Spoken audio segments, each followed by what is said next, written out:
Hello friends, welcome to the next part of indefinite integration. In this video we will cover the concept of partial fractions. If you found our content useful, then do like it and share it with your friends. You can also subscribe to our YouTube channel. Partial fraction जो technique है वो useful होती है integration questions involving algebraic rational functions, the functions of the form of fx by gx. यहाँ पे जो fx और gx functions होते हैं they are the polynomial functions. Polynomial functions of x. यहाँ पे पॉलिनोमियल फंक्शंस का मतलब क्या है? उसमें एडिशन और सब्ट्रैक्शन ऑफ टर्म्स होती है. टर्म्स का यहाँ पे मतलब है जिसमें क्या होती है x raise to power something होता है और multiplied by some constant term. ऐसी टर्म्स का एडिशन और सब्ट्रैक्शन होता है. न्यूमरेटर में भी ऐसी टर्म होगी, डिनोमिनेटर में भी ऐसी टर्म होगी. यहाँ पे जो x की पावर मैंने लिखा है n डिनोट करता है नेचुरल नंबर. इसका मतलब क्या है? यहाँ पे x स्क्वायर हो सकता है, x क्यूब होता है, x रेज टू पावर 1 हो सकता है, x रेज टू पावर 4 हो सकता है. इस तरीके की टर्म्स हो सकती हैं. x की पावर फ्रैक्शन में नहीं हो सकती. उस केस में हम पार्शियल फ्रैक्शंस की टेक्निक को यूज नहीं कर सकते हैं. x की पावर नेगेटिव भी नहीं हो सकती है. तो ये क्या है? बेसिकली पॉलिनोमियल्स की डेफिनेशन है. तो इस तरह के फंक्शंस को हम जब सॉल्व करते हैं यूजिंग पार्शियल फ्रैक्शंस, तो पार्शियल फ्रैक्शन जो टेक्निक है it is useful only for the division of two functions, जिसमें क्या है न्यूमरेटर में भी एक पॉलिनोमियल फंक्शन है, डिनोमिनेटर में भी एक पॉलिनोमियल फंक्शन है x का. तो रैशनल फंक्शंस को अब हम डिफाइन कर लेते हैं. There are two types of rational functions. पहला रैशनल फंक्शन होता है proper rational function. Proper rational functions वो रैशनल फंक्शंस होते हैं जिसमें न्यूमरेटर में जो डिग्री ऑफ फंक्शन होती है वो लेस देन डिनोमिनेटर में जो डिग्री ऑफ फंक्शन होती है. जैसे हम एग्जांपल देखते हैं. ये एक फंक्शन है x upon x square plus 2. ये भी एक पॉलिनोमियल फंक्शन है, ये भी एक पॉलिनोमियल फंक्शन है.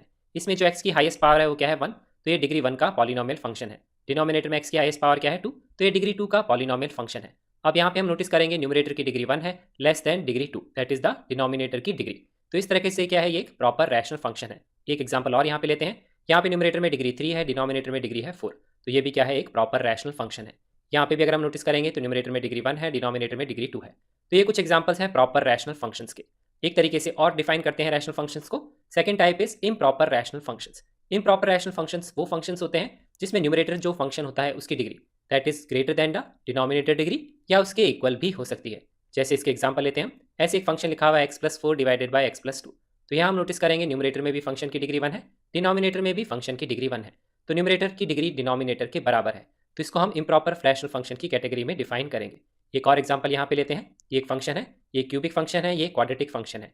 तो इसकी डिग्री क्या है? 3 के बराबर है, इसकी डिग्री है 2 के बराबर. तो यहाँ पे हम नोटिस कर सकते हैं न्यूमरेटर की डिग्री जो है डिनोमिनेटर से ज्यादा है. तो ये भी एक इम्प्रॉपर रैशनल फंक्शन है. अब जो इम्प्रॉपर रैशनल फंक्शंस होते हैं उनको हम रिप्रेजेंट कर सकते हैं in terms of a polynomial plus addition में क्या हो सकता है? एक प्रॉपर रैशनल फंक्शन की फॉर्म में. इसका मतलब क्या है? देखिए, इसका मतलब यह है कि अगर मैं x प्लस 4 को x प्लस 2 से अगर डिवाइड कर लूँ और मैं इसका क्वोशिएंट और रिमाइंडर फाइंड कर लूँ, क्वोशिएंट आएगा 1 और रिमाइंडर आएगा 2. तो इस फंक्शन को मैं ऐसे भी लिख सकता हूँ 1 plus 2 divided by x plus 2. तो यहाँ नोटिस करेंगे यहाँ तो आएगा एक पॉलिनोमियल फंक्शन, ये कॉन्स्टेंट टर्म भी हो सकती है. इसका मतलब क्या है? एक्स रेज टू पावर 0 ही है. और यहाँ पे हम नोटिस करेंगे ये कैसा फंक्शन आ गया? एक प्रॉपर रैशनल फंक्शन में चेंज हो गया, क्योंकि न्यूमरेटर में क्या है? एक्स रेज टू पावर 0 है, तो न्यूमरेटर की डिग्री 0 है, डिनोमिनेटर की डिग्री 1 है. अब इस केस में क्या हो गया? न्यूमरेटर की डिग्री क्या हो गई? डिनोमिनेटर से लेस हो गई. तो जितने भी इम्प्रॉपर रैशनल फंक्शंस होते हैं उनको हम इस तरीके से रिप्रेजेंट कर सकते हैं आफ्टर डिवीजन. सिमिलर तरीके से आप क्या कर सकते हैं? इस टर्म को अगर डिवाइड करेंगे x square minus 5x plus 6 से, तो आपको क्वोशिएंट मिलेगा x माइनस 1 और आपको रिमाइंडर मिलेगा माइनस एक्स प्लस 4. इस तरीके से हम क्या कर सकते हैं? Quotient plus remainder divided by जिससे भी हमने डिवाइड किया. तो इस इम्प्रॉपर रैशनल फंक्शन को हमने ब्रेक कर लिया दो पार्ट्स में. एक तो आ गया एक पॉलिनोमियल, वो आ गया यहाँ पे इसका क्वोशिएंट जब हमने डिवाइड किया, और ये आ गया एक प्रॉपर रैशनल फंक्शन, क्योंकि यहाँ पे न्यूमरेटर की डिग्री है 1, डिनोमिनेटर में x की पावर 2 है, तो डिनोमिनेटर की डिग्री है 2. तो यहाँ पे न्यूमरेटर की डिग्री अब डिनोमिनेटर से लेस हो गई. तो जब हम पार्शियल फ्रैक्शन की टेक्निक्स यूज करेंगे इनडेफिनेट इंटीग्रेशन के क्वेश्चंस में, अगर वहाँ पे इम्प्रॉपर रैशनल फंक्शन आता है तो सबसे पहला स्टेप हमारा यही होता है, हम क्या करते हैं? उसको चेंज करते हैं प्रॉपर रैशनल फंक्शन में, क्योंकि हम प्रॉपर रैशनल फंक्शन में ही पार्शियल फ्रैक्शंस की टेक्निक को अप्लाई करते हैं. तो सबसे पहले अगर क्वेश्चन में हम आइडेंटिफाई करेंगे कि वो प्रॉपर रैशनल फंक्शन है या नहीं है. अगर वो इम्प्रॉपर रैशनल फंक्शन है तो हम डिवाइड करके क्वोशिएंट और रिमाइंडर को अलग कर लेंगे, फिर एक प्रॉपर रैशनल फंक्शन हम बना लेंगे. प्रॉपर रैशनल फंक्शन बनाने के बाद में हम लगाते हैं पार्शियल फ्रैक्शन की टेक्निक. जैसे यहाँ पे देखिए मैं आपको शो करता हूँ किस तरह से वो दिखेगा. तो सपोज ये फंक्शन है, अगर इसमें हम पार्शियल फ्रैक्शन की टेक्निक लगाएंगे तो इस फंक्शन को हम दो पार्ट्स में सेपरेट कर लेंगे. इसको हम लिख लेंगे 2 divided by x minus 3 minus 1 divided by 2x plus 1. अभी हमने कैसे किया, इसको कैसे आइडेंटिफाई किया, ये अभी हम डिस्कस करेंगे. लेकिन अगर आप इस टर्म को सिंप्लीफाई करेंगे, यहाँ एलसीएम लेंगे और डिनोमिनेटर में क्या आएगा? इनका मल्टीप्लिकेशन, तो वो यही टर्म आपको मिल जाएगी. न्यूमरेटर में भी आप सिंप्लीफाई करेंगे तो आपको यही टर्म मिलेगी. तो इस तरीके से हमने क्या किया? एक प्रॉपर रैशनल फंक्शन को दो पार्ट्स में ब्रेक कर लिया. हमने यहाँ पे दो फ्रैक्शंस क्रिएट कर लिए सेपरेटली. ठीक है, तो इस तरह की टेक्निक होती है, उसको हम बोलते हैं पार्शियल फ्रैक्शंस. तो बेसिकली पार्शियल फ्रैक्शंस क्या है? एक रिवर्स टेक्निक है. अभी तक हम जो भी मैथ्स में किसी भी एक्सप्रेशन को सिंप्लीफाई करते हैं तो हम एलसीएम लेते हैं और उसको सिंप्लीफाई करके इस फॉर्म में चेंज करते हैं. अब हम इस केस में क्या कर रहे हैं? जिसमें हमने एलसीएम लेके इस फॉर्म में चेंज किया, उसको वापस हम रिवर्स करके इस फॉर्म में चेंज करेंगे जो अनसिंप्लीफाइड फॉर्म है. तो that is basically creating partial fractions. अब हम यहाँ पे one by one partial fractions की टेक्निक डिस्कस करेंगे for different cases of algebraic rational functions, जिसमें यहाँ पे भी पॉलिनोमियल फंक्शन है और यहाँ पे भी पॉलिनोमियल फंक्शन है, and that is a proper rational function. तो स्टार्ट करते हैं हम फर्स्ट केस से। फर्स्ट केस रिप्रेजेंट करता है इस तरीके से कि न्यूमरेटर में तो क्या है, एक लीनियर फंक्शन है, डिनोमिनेटर में क्या है, एक क्वाड्रेटिक एक्सप्रेशन है। इस क्वाड्रेटिक के क्या है, यहाँ पे दो फैक्टर्स हैं, तो ये क्या है, एक फैक्टरेबल क्वाड्रेटिक एक्सप्रेशन है। अगर आप यहाँ पे नोटिस करेंगे तो ये क्या है, प्रॉपर रैशनल फंक्शन है, क्योंकि न्यूमरेटर में क्या है, डिग्री 1 है, डिनोमिनेटर में क्या है, डिग्री 2, क्योंकि अगर आप इसको मल्टीप्लाई करेंगे तो एक्स स्क्वायर की टर्म यहाँ पे जनरेट होगी, तो डिनोमिनेटर की डिग्री जो है न्यूमरेटर से क्या है, लेस है। एक चीज का ध्यान रखिए, यहाँ पे न्यूमरेटर में लीनियर एक्सप्रेशन भी हो सकता है, यहाँ पे न्यूमरेटर में एक कांस्टेंट टर्म भी हो सकती है। दोनों केस में जो मैं यहाँ पे टेक्निक डिस्कस करूंगा वो हम अप्लाई कर सकते हैं। तो पहले हम यहाँ पे वो टेक्निक डिस्कस करेंगे, उससे रिलेटेड एक क्वेश्चन सॉल्व करेंगे, फिर मैं आपको बताऊंगा कि वो टेक्निक कैसे वर्क करती है, ऐसा क्यों हम करते हैं, और फिर मैं उसको रिमेंबर करने का तरीका भी आपको बताऊंगा। तो सबसे पहले हम उसका मेथड डिस्कस यहाँ पे कर लेते हैं। अगर आपको इस तरह का एक्सप्रेशन दिखता है कि न्यूमरेटर में क्या है, एक लीनियर फंक्शन है, या न्यूमरेटर में क्या है, एक कांस्टेंट टर्म है, और डिनोमिनेटर में एक फैक्टरेबल क्वाड्रेटिक है, ध्यान रखिए इसकी डिग्री से लेस होनी चाहिए, तो यहाँ पे क्वाड्रेटिक नहीं होनी चाहिए। अगर ये क्वाड्रेटिक अपॉन क्वाड्रेटिक है तो पहले हम क्या करेंगे, डिवाइड करके इस फॉर्म में चेंज कर लेंगे, ये हमारा रिमाइंडर आएगा, क्वेश्चन को अलग कर लेंगे जैसा मैंने पहले अभी डिस्कस किया। तो अगर इस तरह से कोई भी एक्सप्रेशन है जिसका हमें इंटीग्रेशन करना है, तो हम क्या कर सकते हैं, इसके दो फ्रैक्शंस क्रिएट कर सकते हैं। उसको हम इस तरीके से लिखते हैं, capital A divided by x minus a plus capital B divided by x minus b. तो यहाँ पे जो फैक्टर्स हैं डिनोमिनेटर में, ये क्या है, लीनियर फैक्टर्स हैं, एक फैक्टर एक्स माइनस ए और एक फैक्टर एक्स माइनस बी। इस तरीके से हम इसको ब्रेक कर सकते हैं by using technique of partial fraction. तो पहले हम यहाँ क्वेश्चन डिस्कस करते हैं, फिर हम रिवर्स चेक करके मैं आपको बताऊंगा कि ये टेक्निक वर्क क्यों करती है। तो एक एग्जांपल यहाँ पे लेते हैं कि सपोज हमको इसके पार्शियल फ्रैक्शंस क्रिएट करने हैं। ये वही एग्जांपल है जो मैंने पहले आपको शो किया था। तो सबसे पहले हम क्या करेंगे, जब भी ऐसा एक्सप्रेशन के बने हम नोटिस करेंगे प्रॉपर रैशनल फंक्शन है। उसके बाद में नोटिस करेंगे कि डिनोमिनेटर में जो क्वाड्रेटिक एक्सप्रेशन है हम उसको फैक्टराइज कर सकते हैं या नहीं कर सकते। अगर हम फैक्टराइज कर सकते हैं, इसका मतलब ऐसे दो फैक्टर्स क्रिएट कर सकते हैं, तभी हम ये टेक्निक फॉलो करेंगे। तो सबसे पहले हम यहाँ फैक्टराइज करते हैं डिनोमिनेटर को, वो आप फैक्टराइज कर सकते हैं, -5x को लिख सकते हैं -6x प्लस एक्स। फिर यहाँ आप नोटिस करेंगे दो फैक्टर्स आएंगे, 2x प्लस 1 और x माइनस 3। ध्यान रखिए इस टेक्निक में ये फर्क नहीं पड़ता है कि x का कोफिशिएंट यहाँ 1 है या नहीं, x का कोफिशिएंट कुछ भी हो सकता है फैक्टर्स में। अब इसके बाद में हम क्या करेंगे, जो डिनोमिनेटर के फैक्टर्स हैं उसके रेस्पेक्ट में क्या करेंगे, इसके दो फ्रैक्शंस यहाँ पे क्रिएट करेंगे इस तरीके से। तो क्या आएगा, a divided by first factor plus capital B divided by second factor. तो इस टर्म को हम पार्शियल फ्रैक्शंस की टर्म में ऐसे ब्रेक कर सकते हैं बाय यूजिंग दिस मेथड। अब इसके बाद में हम क्या करेंगे, a और b की वैल्यू यहाँ पे फाइंड करेंगे। तो अगर हमें a और b की वैल्यू मिल जाती है तो हम क्या कर सकते हैं, इस टर्म को लिख सकते हैं in terms of these two terms. तो वही हम यहाँ पे फाइंड करेंगे, उसके भी दो मेथड्स पॉसिबल हैं। तो उससे पहले मैं क्या करता हूँ, आपको इसको सिंप्लीफाई करना बताता हूँ कैसे सॉल्व करेंगे। तो सबसे पहले हम क्या करेंगे, दोनों टर्म्स को मल्टीप्लाई करेंगे, left hand side right hand side को इस टर्म से। तो बेसिकली मैं क्या कर रहा हूँ, यहाँ पे क्रॉस मल्टीप्लाई कर रहा हूँ, आप ऐसा समझ लीजिए। तो या फिर मैं इस टर्म से मल्टीप्लाई कर रहा हूँ दोनों तरफ। तो जब मैं मल्टीप्लाई करूंगा तो लेफ्ट साइड में तो ये टर्म इससे कैंसिल हो जाएगी, राइट साइड में जो फर्स्ट टर्म आएगी उसमें 2x प्लस 1 कैंसिल हो जाएगा, सिर्फ x माइनस 3 बचेगा न्यूमरेटर में। सेकंड टर्म में x माइनस 3 कैंसिल आउट हो जाएगा, न्यूमरेटर में बचेगा सिर्फ 2x प्लस 1। तो इस एक्सप्रेशन को हम ऐसे लिख सकते हैं, a times x minus 3 b times 2x plus 1, और फर्स्ट टर्म तो सेम ऐसी आएगी क्योंकि ये दोनों टर्म यहाँ पे कैंसिल हो जाएंगी। अब यहाँ पे हम a और b की वैल्यूज को फाइंड करेंगे। अब ये आप नोटिस कर सकते हैं, this is an identity in x। Identity in x का मतलब क्या है, मैं इस एक्सप्रेशन को ऐसे सेपरेट करके अगर मैं लिख रहा हूँ तो ये किसी भी x की वैल्यू के लिए सेटिस्फाई होना चाहिए। अगर कोई भी एक ऐसा एक्सप्रेशन जो एनी वैल्यू ऑफ x के लिए सेटिस्फाई करता है उसको हम क्या बोलते हैं, आइडेंटिटी ही बोलते हैं। तो ये एक इक्वेशन है x में, this is true for any value of x। यहाँ पे अब हम a और b की वैल्यू फाइंड करेंगे। तो a और b की वैल्यू फाइंड करने के दो मेथड हो सकते हैं। पहला मेथड देखिए क्या है, पहला मेथड है हम क्या करते हैं, यहाँ पे x की वैल्यू को पुट करते हैं for different values of x। आप x की कोई भी वैल्यू पुट कर सकते हैं, आपको सिर्फ दो वेरिएबल फाइंड करने हैं a और b। तो आपको बेसिकली क्या करना है, a और b में दो इक्वेशंस बनानी है। अगर आप दो इक्वेशंस बना लेंगे, उन दोनों इक्वेशंस को सॉल्व करके आप a और b की वैल्यूज को फाइंड कर सकते हैं। तो हम यहाँ पे पुट करते हैं सबसे इजी वैल्यू। तो यहाँ पे एक वैल्यू मैं पुट करूंगा x equal to 3। x equal to 3 का दिमाग में कैसे आया, क्योंकि अगर मैं यहाँ पे x इक्वल टू 3 पुट करूंगा तो ये टर्म तो जीरो ही हो जाएगी, तो यहाँ पे a हट जाएगा, डायरेक्ट हमें b की वैल्यू मिल जाएगी। तो जनरली हम ऐसी वैल्यू पुट करते हैं जिससे क्या होता है, एक फैक्टर जीरो हो जाता है। वो आइडेंटिफाई करना काफी आसान है, इसको अगर आप इक्वल टू जीरो करेंगे तो उससे आपको x की वैल्यू यहाँ पे मिल जाएगी। ये वैल्यू अब हम यहाँ पुट कर देंगे तो ये टर्म तो जीरो हो जाएगी, ये आएगा 3 मल्टीप्लाइड बाई 3, यह आएगा 2 मल्टीप्लाइड बाई 3 प्लस 1। अब अगर आप इसको सिंप्लीफाई करेंगे तो आपको मिल जाएगी b की वैल्यू। ये कैलकुलेशन आप कर सकते हैं, b की वैल्यू आएगी 2 के बराबर। अब सपोज हमने यहाँ पे क्या किया, a को हटा दिया था, b की वैल्यू फाइंड कर ली। अब हमें a की वैल्यू फाइंड करनी है तो हम क्या कोशिश करेंगे, क्या पता b हट जाए। तो यहाँ पे अगर मैं x की वैल्यू यहाँ पुट कर दूँ -12, -12 करने से क्या होगा, ये टर्म हो जाएगी जीरो, तो b यहाँ से एलिमिनेट हो जाएगा, डायरेक्ट a की वैल्यू मुझे मिल जाएगी। तो मैं ये वैल्यू पुट करके a की वैल्यू निकाल सकता हूँ। तो यहाँ पे -12 पुट कर दी, +5 आ जाएगा, ये टर्म तो यहाँ जीरो हो जाएगी, यहाँ आ जाएगा -12। इसको आप सॉल्व करेंगे तो आपको a की वैल्यू मिल जाएगी, वो आएगी -1 के बराबर। अब एक चीज का ध्यान रखिए, कोई जरूरी नहीं है आपको x की वैल्यू 3 और -12 ही पुट करनी है हर केस में।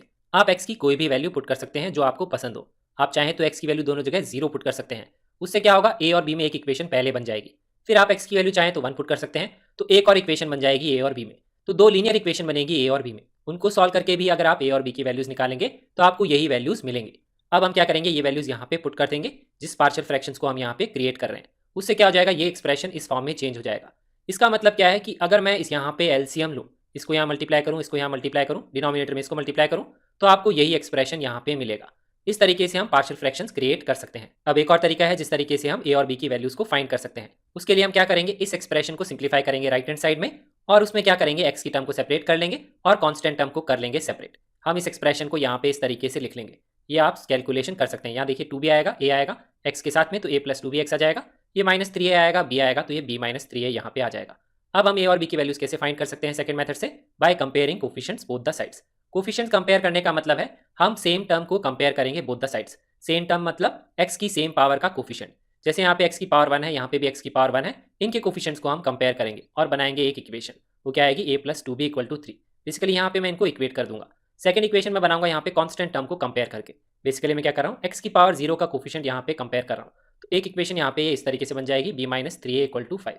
और आप इन दोनों इक्वेशंस को सॉल्व करके अगर निकालेंगे a और b की वैल्यूज, तो आपको वही वैल्यूज मिलेंगी -1 और 2, जो हमने पहले केस में भी आइडेंटिफाई करी थी मेथड 1।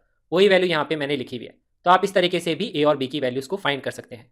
अब एक चीज़ का ध्यान रखिए, सीबीएसई में अगर बोर्ड एग्जाम में क्वेश्चन आता है तो उसमें जनरली वो मेथड 2 को ही फॉलो करते हैं। कंपेयरिंग कोफिशिएंट्स करके आपको इक्वेशंस बना के शो करनी होती है। इस तरीके से हम ए और बी की वैल्यूज को दिखाते हैं, हमने निकाली है। आपको कैलकुलेशन शो करने की जरूरत नहीं है कि ए और बी की वैल्यू आएगी कैसे, वो आप डायरेक्टली भी लिख सकते हैं। तो ज़्यादा ईजी मेथड जो होता है वो मेथड 1 है। उसमें क्या होता है, डायरेक्ट वैल्यू ए और बी की निकल जाती है। तो आप रफ में कैलकुलेशन करके ए और बी की वैल्यू वैसे निकाल सकते हैं। लेकिन अगर आपको लिखना है सीबीएसई बोर्ड एग्जाम में, तो आपको इस तरह से दो इक्वेशन बना के दिखानी पड़ेगी। फिर हम लिखेंगे सॉल्विंग वी गेट, रफ में जो वैल्यू हम निकाल लेंगे उसको यहाँ पे आप डायरेक्टली पुट कर सकते हैं।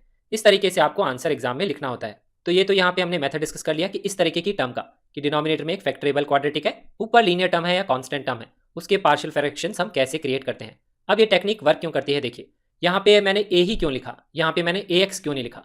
तो अगर मैं यहाँ पे सपोज ए एक्स अपॉन एक्स माइनस ए इस तरह से फैक्टर्स को ब्रेक करने की कोशिश करूँ, तो अगर मैं इस तरीके से फैक्टर ब्रेक करता हूँ plus b upon x minus b, तो वो बेसिकली वर्क करेगा, वर्क नहीं करेगा या करेगा वही मैं आपके साथ डिस्कस करता हूँ। हम ऐसे भी ब्रेक कर सकते हैं इसको, लेकिन यहाँ पे नोटिस करिए अगर मैं ऐसे ब्रेक करूंगा तो ये टर्म क्या है, एक प्रॉपर रैशनल फंक्शन नहीं है, क्योंकि यहाँ पे इसकी डिग्री भी 1 है, इसकी डिग्री भी 1 है। तो इस तरीके से हम ब्रेक नहीं करेंगे, क्योंकि फिर से इसको हमें क्या करना पड़ेगा, डिवाइड करना पड़ेगा। तो इसलिए मैं यहाँ पे ए एक्स की टर्म नहीं लिखूंगा। सिमिलर तरीके से यहाँ पे मैं इसका मतलब न्यूमरेटर में कभी भी लीनियर एक्सप्रेशन नहीं लिख सकता। लीनियर लिखूंगा तो मैं क्या करूंगा, फिर लीनियर को इससे डिवाइड करूंगा, क्योंकि ये प्रॉपर रैशनल फंक्शन रहेगा ही नहीं। तो यहाँ पे लीनियर से कम डिग्री की टर्म ही आनी चाहिए। लीनियर से कम डिग्री की टर्म यहाँ पे क्या हो सकती है, एक कांस्टेंट टर्म ही हो सकती है। इसीलिए यहाँ पे हमने सिर्फ कांस्टेंट टर्म्स को लिखा है दोनों तरफ। इस तरीके से हम इसको सेपरेट कर सकते हैं। सिमिलर तरीके से मैं यहाँ पे क्वाड्रेटिक एक्सप्रेशन भी नहीं लिख सकता हूँ, क्योंकि आप नोटिस करिए अगर मैं यहाँ पे क्वाड्रेटिक एक्सप्रेशन लिखता हूँ A X square plus B x plus C, फिर मैं यहाँ पे इसको मल्टीप्लाई करूंगा तो क्यूबिक एक्सप्रेशन में चेंज हो जाएगा। लेकिन यहाँ आप नोटिस करेंगे तो न्यूमरेटर में क्या आएगा, एक लीनियर एक्सप्रेशन ही आएगा। तो यहाँ क्वाड्रेटिक तो हम किसी भी हिसाब से नहीं लिख सकते। आप लीनियर को ऐसे भी सोच सकते हैं, या लीनियर में क्यों नहीं लिख सकता, क्योंकि अगर मैं एलसीएम लूंगा तो यहाँ पे क्या आ जाएगा, क्वाड्रेटिक एक्सप्रेशन आ जाएगा। वो तो हमें न्यूमरेटर में चाहिए नहीं। तो जब हमने इसको ब्रेक किया इस फॉर्म में, तो यहाँ पे नोटिस करिए अगर मैं इसको क्रॉस मल्टीप्लाई करूंगा तो न्यूमरेटर में क्या जनरेट होगा, एक लीनियर एक्सप्रेशन ही आएगा। यहाँ पे भी लीनियर एक्सप्रेशन ही आएगा, वही हमें न्यूमरेटर में चाहिए। ठीक है, और डिनोमिनेटर में क्या आएगा, क्वाड्रेटिक, वो तो सेम ही टाइप की टर्म आएगी। तो बेसिकली इस तरीके से हम क्या करते हैं, इसको रिवर्स लेके जाते हैं। और कैसे पार्शियल फ्रैक्शंस मुझे जनरेट करने हैं उसको भी ध्यान रखने का बहुत आसान तरीका होता है। अगर यहाँ पे सपोज एक लीनियर फैक्टर है, तो आप क्या करेंगे, लीनियर फैक्टर को डिफरेंशिएट करिए, क्या आएगा, बेसिकली एक डिग्री कम में चले जाइए। तो अगर मैं डिफरेंशिएट करूंगा तो क्या आएगा, कांस्टेंट टर्म आएगी। तो न्यूमरेटर में हम वही टर्म लिखते हैं यहाँ पे कांस्टेंट टर्म। यहाँ पे भी लीनियर है तो यहाँ क्या लिखेंगे, कांस्टेंट टर्म। तो डिनोमिनेटर में अगर दो लीनियर फैक्टर्स हैं तो न्यूमरेटर में क्या आएगा, दो कांस्टेंट टर्म आएगी, दो फ्रैक्शंस यहाँ पे जनरेट होंगे, एक फर्स्ट लीनियर टर्म और एक दूसरी लीनियर टर्म। इस तरीके से आप इस केस को ध्यान रख सकते हैं। सेम ही टाइप की टेक्निक में आगे के केसेस में भी डिस्कस करूंगा। तो देखिए अगर इस तरह का इंटीग्रेशन का क्वेश्चन आता है, ये एक एक्सप्रेशन गिवन है linear upon quadratic. Linear upon quadratic में पहले भी डिस्कस कर चुका, एक्सेप्ट पार्शियल फ्रैक्शंस कैसे हम सॉल्व करते हैं प्रीवियस वीडियोस में। ये है पार्शियल फ्रैक्शन का वीडियो, तो हम वही टेक्निक यहाँ पे डिस्कस करेंगे। तो इस एक्सप्रेशन को हम कैसे लिख सकते हैं, इन दो टर्म्स में सेपरेट करके लिख सकते हैं। और इसके बाद में हमें पता है dx अपॉन लीनियर फंक्शन का इंटीग्रेशन क्या होता है, लॉगरिथमिक ऑफ लीनियर फंक्शन, सिर्फ x का जो कोफिशिएंट होता है उससे डिवीजन आता है। तो यहाँ पे क्या आएगा आंसर, -1 आएगा, ये जो 2 है यहाँ डिवाइड हो जाएगा लॉग ऑफ लीनियर फंक्शन। यहाँ पे x का कोफिशिएंट 1 है तो डिवीजन में कुछ नहीं आएगा, डिवाइड बाय 1 लिख सकते हैं आप उसको। वो क्या आएगा, log of mod of x minus 3 plus C. तो इस तरीके से हम सॉल्व कर सकते हैं by using technique of partial fraction to solve an indefinite integration question. अब यहाँ पे देखिए इसी केस को हम एक्सटेंड कर सकते हैं। यहाँ पे अगर डिनोमिनेटर में 3 फैक्टर्स हैं, बेसिकली क्या है, फैक्टरेबल क्यूबिक एक्सप्रेशन है, x minus A, X minus B, X minus C. तो इसके जब हम पार्शियल फ्रैक्शंस क्रिएट करेंगे तो फर्स्ट फ्रैक्शन में क्या लिखेंगे हम, फर्स्ट फैक्टर। तो यहाँ पे भी क्या आएगा, कांस्टेंट टर्म, क्योंकि से एक डिग्री लेस का एक्सप्रेशन हम यहाँ पे लिखेंगे। यहाँ पे भी क्या आएगा, एक कांस्टेंट टर्म, यहाँ पे भी आएगा एक कांस्टेंट टर्म। तो हम इस केस को जनरलाइज कर सकते हैं, वही फॉर्म हम यहाँ पे डिस्कस कर लेते हैं। तो जनरल फॉर्म का मतलब क्या है कि अगर कोई भी एक्सप्रेशन इस टाइप से है fx अपॉन gx, जिसमें क्या है एक फंक्शन fx जो है न्यूमरेटर का उसकी डिग्री लेस देन gx होनी चाहिए, अगर ऐसा केस है that is the proper rational function. और डिनोमिनेटर में अगर कोई भी टर्म है gx, उसके लीनियर फैक्टर्स हैं x माइनस a1 से कितने भी फैक्टर्स हो सकते हैं। वैसे इतने ज्यादा केस कोई पूछता नहीं है, ज्यादातर क्वेश्चन क्या आएंगे या तो क्वाड्रेटिक एक्सप्रेशन क्या आएंगे या तो दो टर्म्स होंगे या ज्यादा से ज्यादा तीन टर्म्स हो सकते हैं। लेकिन जनरल केस में लिखना चाहें तो कितने भी अगर फैक्टर्स हैं तो हम क्या कर सकते हैं, इस एक्सप्रेशन को ब्रेक कर सकते हैं पार्ट में। क्या लिख सकते हैं, फर्स्ट फैक्टर सेकंड फैक्टर सबके ऊपर क्या आएगा, कांस्टेंट टर्म्स आएंगे और फिर कांस्टेंट टर्म्स की वैल्यू हम निकाल सकते हैं बाय आइदर मेथड 1 और मेथड 2 जो मैंने पहले डिस्कस किए। अगर यहाँ पे केस ऐसा होता है कि fx by gx is not a proper rational function, इसका मतलब क्या है, degree of numerator is greater than equal two degree of denominator, तो उस केस में क्या करेंगे हम fx by gx बेसिकली हम इसको डिवाइड करेंगे, दो पार्ट्स में ब्रेक करेंगे, एक निकालेंगे क्वेश्चन, एक निकालेंगे रिमाइंडर, इसको दो पार्ट्स में ब्रेक कर लेंगे। ये पार्ट्स क्या बन जाएंगे, एक तो पॉलिनोमियल फंक्शन बन जाएगा x का, उसको हम इंटीग्रेट कर सकते हैं, एक प्रॉपर रैशनल फंक्शन में चेंज हो जाएगा, उसको भी फिर हम इंटीग्रेट कर सकते हैं by using technique of partial fraction. अब यहाँ पे हम देखते हैं एक example of improper rational function. ये एक रैशनल फंक्शन है, यहाँ आप नोटिस करेंगे ये इम्प्रॉपर रैशनल फंक्शन है क्योंकि न्यूमरेटर में डिग्री 3 है, डिनोमिनेटर की डिग्री 2 है, तो इसको हम पार्शियल फ्रैक्शन से सॉल्व कर सकते हैं। यहाँ पे क्या है, डिनोमिनेटर में जो क्वाड्रेटिक है वो भी फैक्टरेबल है, लेकिन पहले क्या करेंगे, इसको चेंज करेंगे प्रॉपर रैशनल फंक्शन में। तो यहाँ पे हम पहले करेंगे डिवीजन, इस टर्म को यहाँ पे इससे डिवाइड करेंगे और हम निकालेंगे क्वेश्चन की वैल्यू और रिमाइंडर की वैल्यू। वो कैलकुलेशन आप कर सकते हैं, वो हमने क्लास 10th या 9th में भी पढ़ा है। अब यहाँ पे अगर आप क्वेश्चन की वैल्यू निकालेंगे तो आएगी x माइनस 1 के बराबर और रिमाइंडर की वैल्यू निकालेंगे तो आएगी माइनस एक्स प्लस 4 के बराबर। ये कैलकुलेशन आप कर सकते हैं। अब इसके बाद में हम क्या लिख सकते हैं, ये जो भी गिवन फंक्शन है इसको दो फॉर्म में चेंज कर सकते हैं, एक लिखेंगे क्वेश्चन, एक लिखेंगे रिमाइंडर डिवाइडेड बाय जो भी फंक्शन है जिससे हमने डिवाइड किया है, इस फॉर्म में इसको हम चेंज कर सकते हैं। अब इसके बाद में हम इसका इंटीग्रेशन कर सकते हैं। यहाँ पे जो फर्स्ट टर्म है ये तो हो जाएगी इंटीग्रेट क्योंकि ये लीनियर फंक्शन है, एक्स स्क्वायर बाय 2 इसका इंटीग्रेशन आएगा, एक्स इसका इंटीग्रेशन आएगा। अब इसके बाद में इसको इंटीग्रेट करना है तो इसको भी हम पार्शियल फ्रैक्शन से इंटीग्रेट कर सकते हैं। डिनोमिनेटर को सबसे पहले करेंगे फैक्टराइज, वो आएगा x माइनस 3 और x माइनस 2। ये फैक्टरेबल क्वाड्रेटिक है, अगर फैक्टरेबल नहीं होती है तो हम सेकंड केस में डिस्कस करेंगे। अब यहाँ पे इसके बाद में क्या करेंगे, इसके फैक्टर्स जनरेट कर लिए हमने, अब पार्शियल फ्रैक्शन अप्लाई करेंगे। दो लीनियर फैक्टर्स हैं तो दो फ्रैक्शंस यहाँ पे जनरेट होंगे, ऊपर न्यूमरेटर में क्या आएगा, दोनों केस में कांस्टेंट टर्म ही आएगी 1 degree less than the linear factor. अब यहाँ पे हम क्या करेंगे, दोनों साइड में x माइनस 3 और x माइनस 2 से मल्टीप्लाई कर लेंगे बेसिकली, या फिर इसको क्रॉस मल्टीप्लाई यहाँ पे कर लीजिए। तो यहाँ आएगा माइनस ऑफ x प्लस 4, यहाँ मल्टीप्लाई होगा तो क्या आएगा, x माइनस 3 कैंसिल हो जाएगा, x माइनस 2 आएगा, यहाँ x माइनस 2 कैंसिल हो जाएगा, x माइनस 3 आएगा। तो यह है एक आइडेंटिटी इन x। अब हम यहाँ पे कांस्टेंट b और कांस्टेंट a की वैल्यू फाइंड कर सकते हैं बाय आइदर यूजिंग मेथड 1 और मेथड 2 डिस्कस बिफोर। तो मेथड 1 में यहाँ पे यूज करूंगा। मेथड 1 में क्या करते हैं, हम x की वैल्यूज पुट करते हैं। एक वैल्यू पहले हम क्या पुट करेंगे 2 के बराबर, उससे क्या होगा a की टर्म हट जाएगी, सिर्फ b की वैल्यू हमें डायरेक्ट मिल जाएगी। तो आएगा माइनस 2 प्लस 4 b 2 माइनस 3, ये आ जाएगा 0। उसको सॉल्व करेंगे तो b की वैल्यू आएगी माइनस 2 के बराबर। अब मुझे a की वैल्यू निकालनी है तो मैं x की जगह 3 पुट कर दूंगा जिससे ये फैक्टर 0 हो जाएगा और हमें मिल जाएगी a की वैल्यू। तो आएगा a 3 माइनस 2 आएगा, यहाँ आएगा माइनस 3 प्लस 4, उससे a की वैल्यू आएगी 1 के बराबर। फिर उसके बाद में a और b की वैल्यूज हम यहाँ पे पुट कर देंगे। उसके बाद में इंटीग्रेशन को हम दो पार्ट्स में ब्रेक कर सकते हैं। एक टर्म तो लिखेंगे हम ये 1 अपॉन एक्स माइनस 3, एक लिखेंगे माइनस 2 अपॉन एक्स माइनस 2 और हम उसको इंटीग्रेट यहाँ पे कर सकते हैं। ये दोनों क्या है, लीनियर 1 अपॉन लीनियर फंक्शन का इंटीग्रेशन है जिसकी वैल्यू हमें पता है लॉग में आंसर आएगा। अब हम यहाँ पे इस इंटीग्रेशन को एक और मेथड से सॉल्व कर सकते हैं, वो तो क्या है, लीनियर अपॉन क्वाड्रेटिक का मेथड है जो मैंने पहले डिस्कस किया। और हम एक मेथड और अप्लाई कर सकते हैं जो भी मैंने प्रीवियस वीडियोज में डिस्कस किया है, that is the method of splitting of integrals. यहाँ पे हम स्प्लिटिंग ऑफ इंटीग्रल्स अप्लाई कर सकते हैं। अगर इस तरीके से कोई भी एक्सप्रेशन है, यहाँ पे क्या है, रैशनल फंक्शन है, डिनोमिनेटर में ऐसे दो फैक्टर्स हैं कि दोनों क्या है, लीनियर फैक्टर्स हैं। ऐसा भी हो सकता है दोनों क्वाड्रेटिक फैक्टर्स हों, उस केस में क्या होना चाहिए, x का कोफिशिएंट दोनों में 0 होना चाहिए। जैसे यहाँ पे एक्स स्क्वायर माइनस 3 लिखा हो और एक्स स्क्वायर माइनस 2 लिखा हो, उस केस में भी हम ये मेथड अप्लाई कर सकते हैं, method of splitting of integrals. तो उस केस में हम क्या करते हैं, देखिए हमारा आइडिया क्या होता है, हम डिनोमिनेटर का फैक्टर न्यूमरेटर में जनरेट करते हैं। तो उसके लिए हम क्या करेंगे, पहले x का कोफिशिएंट यहाँ पे +1 बना लेता हूँ क्योंकि डिनोमिनेटर में जो भी फैक्टर्स हैं उनमें x का कोफिशिएंट क्या है, +1 के बराबर है। तो इस टर्म को क्या करूँगा, मैं नेगेटिव साइन कॉमन ले लूँगा तो आएगा माइनस ऑफ एक्स माइनस 4। अब मैं क्या करूँगा, डिनोमिनेटर का फैक्टर न्यूमरेटर में क्रिएट करूँगा। तो आप कोई भी फैक्टर जनरेट कर सकते हैं, आइदर एक्स माइनस 3 और एक्स माइनस 2। तो यहाँ पे इस एक्सप्रेशन में क्या करूँगा, मैं -2 और +2 कर लेता हूँ क्योंकि यहाँ मैं जनरेट कर रहा हूँ x माइनस 2 फैक्टर। तो x माइनस 2 तो ये आ जाएगा, -2 + 2 क्या है, 0 ही है, तो ये x माइनस 4 में ही चेंज हो जाएगा। अब क्या करेंगे, हम इस इंटीग्रेशन के ये जो टर्म्स है इसको स्प्लिट कर लेंगे दो पार्ट्स में। एक पार्ट में तो सिर्फ इतनी टर्म आएगी तो उसमें x माइनस 2 कैंसिल हो जाएगा, जैसे यहाँ पे एक्सप्रेशन आ गया। फिर दूसरी टर्म आएगी, यहाँ आएगा -2, ये नेगेटिव साइन मल्टीप्लाई होगा तो +2 आ जाएगा, उसको भी हम सेपरेट कर लेंगे। तो फर्स्ट एक्सप्रेशन में ये टर्म कैंसिल हो जाएगी, ये आएगा 1 अपॉन लीनियर एक्सप्रेशन, इसको इंटीग्रेट कर सकते हैं। अब इसके बाद में फिर से एक ऐसे एक्सप्रेशन है जिसमें डिनोमिनेटर में दो टर्म्स हैं, दोनों क्या है, लीनियर फैक्टर्स हैं, तो भी हम क्या कर सकते हैं, न्यूमरेटर में ये टर्म्स को क्रिएट कर सकते हैं, भले ही यहाँ पे क्या है, एक कांस्टेंट टर्म हो। तो उस केस में आप सबसे पहले नोटिस करेंगे कि x का कोफिशिएंट दोनों में सेम होना चाहिए। अगर सेम नहीं है तो आप क्या करेंगे, एक ऐसी कांस्टेंट टर्म से उस फैक्टर को मल्टीप्लाई करेंगे जिससे उनका कोफिशिएंट सेम हो जाए। जैसे सपोज यहाँ पे 2x लिखा होता है, यहाँ पे x माइनस 2 है, तो मैं इस टर्म को 2 से मल्टीप्लाई कर लेता तो 2x माइनस 4 आ जाता और मल्टीप्लाई करता तो न्यूमरेटर में मल्टीप्लाई करना पड़ता, तो न्यूमरेटर में यहाँ पे 4 आ जाता। इस तरीके से हम क्या करते हैं, एक्स का कोफिशिएंट सेम बनाते हैं। उसके बाद में हम क्या करते हैं, इनका डिफरेंस जो होता है वो लिख लेते हैं न्यूमरेटर में।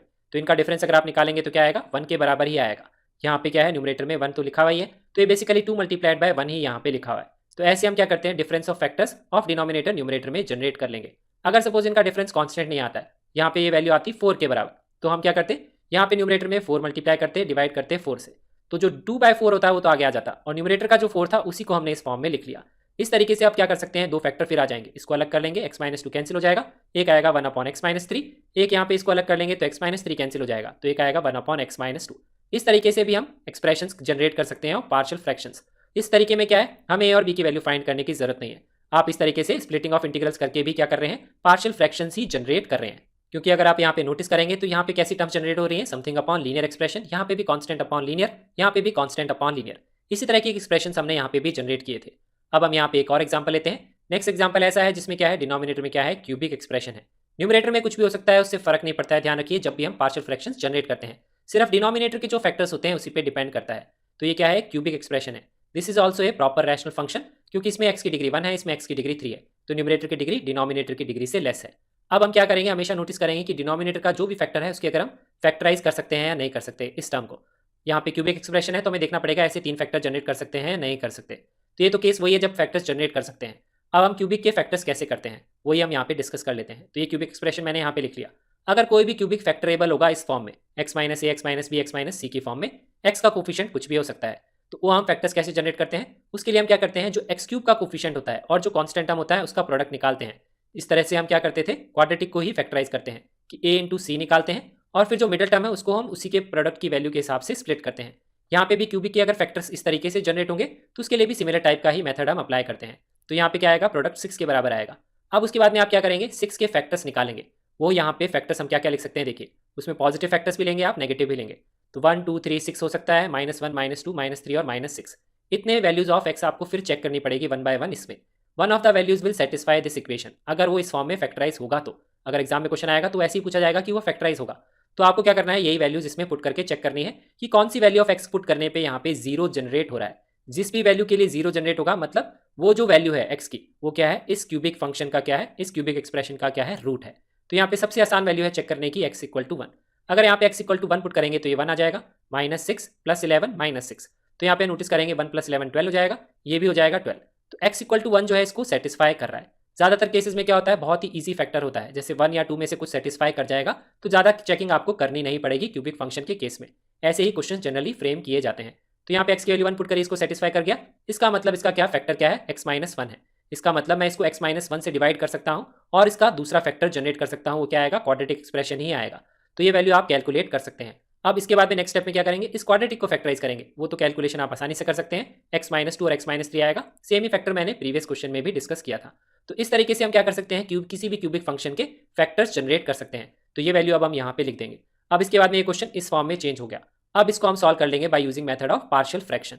तो यहाँ डिनोमिनेटर में हम नोटिस करेंगे 3 फैक्टर्स हैं, तो तीनों क्या है, लीनियर फैक्टर्स हैं। तो यहाँ पे 3 फ्रैक्शंस जनरेट होंगे। न्यूमरेटर में क्या आएगा, कांस्टेंट टर्म, डिनोमिनेटर में आएंगे वो लीनियर फैक्टर्स। अब इसके बाद में हमारा नेक्स्ट स्टेप होगा ए, बी और सी की वैल्यूज निकालना। तो उसके लिए सबसे पहले मैं क्या करूंगा, यहाँ पे डिनोमिनेटर में से ये टर्म को हटाऊंगा। तो यहाँ पे बोथ साइड्स में मल्टीप्लाई कर लूंगा इस टर्म से। तो यहाँ तो 1 आ जाएगा, यहाँ पे ये टर्म नहीं आएगी, बाकी दोनों फैक्टर्स आएंगे। यहाँ ये टर्म नहीं आएगी, बाकी दोनों फैक्टर्स आएंगे। यहाँ ये टर्म नहीं आएगी, बाकी दोनों फैक्टर्स यहाँ पे आएंगे न्यूमरेटर में।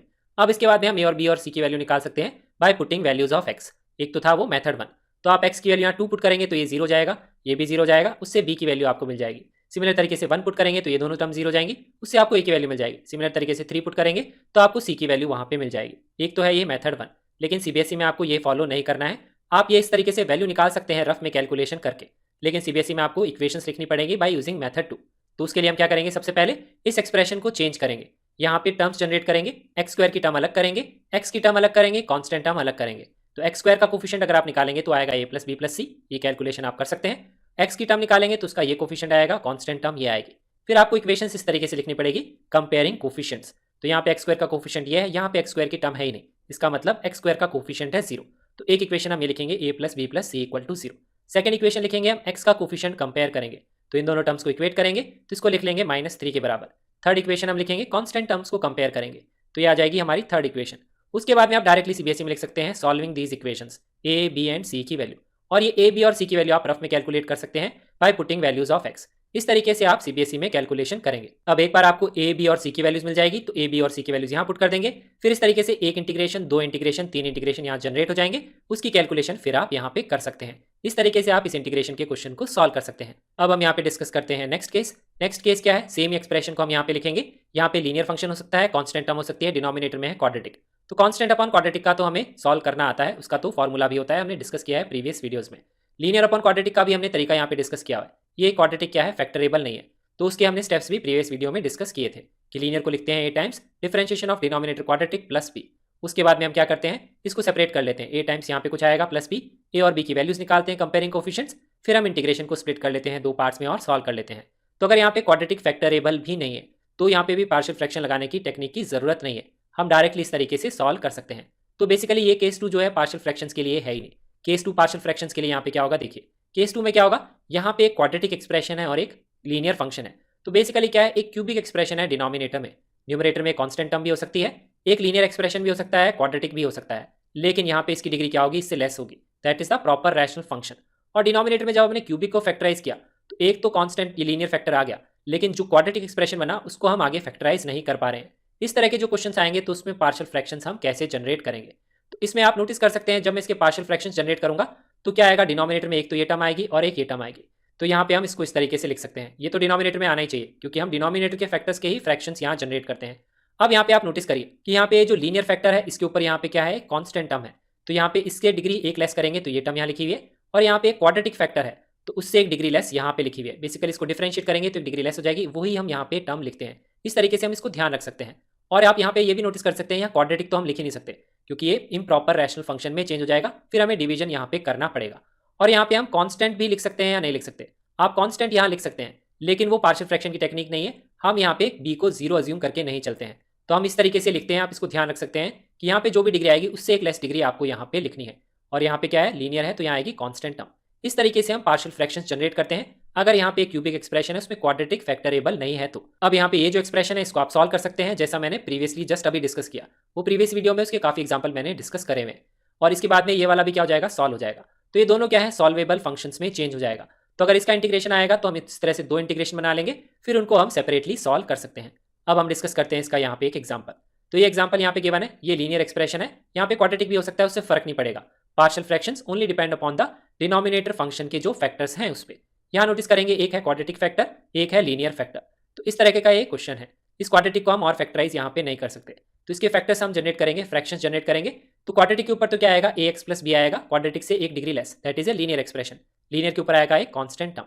अब यहाँ पे ए बी और सी की वैल्यूज हम यहाँ पे निकालेंगे। तो इसके लिए पहले हम क्या करेंगे, यहाँ 1 क्रिएट करेंगे डिनोमिनेटर में, तो दोनों साइड मल्टीप्लाई कर लेंगे इस टर्म से, तो यहाँ तो 1 आ जाएगा। इसमें ये फैक्टर है तो ये तो नहीं आएगा, मल्टीप्लाई करके न्यूमरेटर में क्या आएगा, x प्लस 1 आएगा।